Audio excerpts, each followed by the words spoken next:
పశ్చిమాసియాలో పరిస్థితి క్షణక్షణానికి విషమిస్తోంది.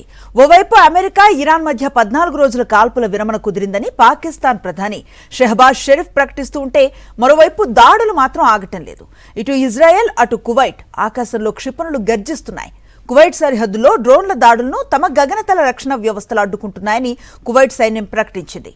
అసలు ఈ సీజ్ ఫైర్ ఒప్పందం క్షేత్రస్థాయిలో అమలవుతోందా లేక ఇది కేవలం ప్రకటనలకే పరిమితమా? లేటెస్ట్ అప్డేట్స్ ఇప్పుడు చూద్దాం. యుద్ధ సెగలు ఇప్పుడు కువైట్ కు కూడా తాకాయి. కువైట్ గగనతలంలోకి దూసుకొస్తున్న క్షిపణులు డ్రోన్లను తమ రక్షణ వ్యవస్థలు అడ్డుకుంటున్నాయని, ఆ సమయంలోనే భారీ పేలుడు శబ్దాలు వినిపిస్తున్నాయని కువైట్ సైన్యం అధికారికంగా ప్రకటించింది. కాల్పుల విరమణ చర్చలు జరుగుతున్న తరుణంలోనే ఈ దాడులు జరగటం కలకలం రేపుతోంది. మరోవైపు పాకిస్తాన్ ప్రధాని షెహబాజ్ షరీఫ్ ఈ ఒప్పందంపై మరిన్ని కీలక వివరాలు వెల్లడించారు. అమెరికా, ఇరాన్ మాత్రమే కాకుండా వారి మిత్రదేశాలన్నీ తక్షణ కాల్పుల విరమణకు అంగీకరించాయని ఆయన పేర్కొన్నారు. ఈ ఒప్పందం కేవలం ఇరాన్కే పరిమితం కాదని, లెబనాన్, ఇతర ప్రాంతాల్లో కూడా వర్తిస్తుందని షెహబాజ్ షరీఫ్ స్పష్టం చేశారు.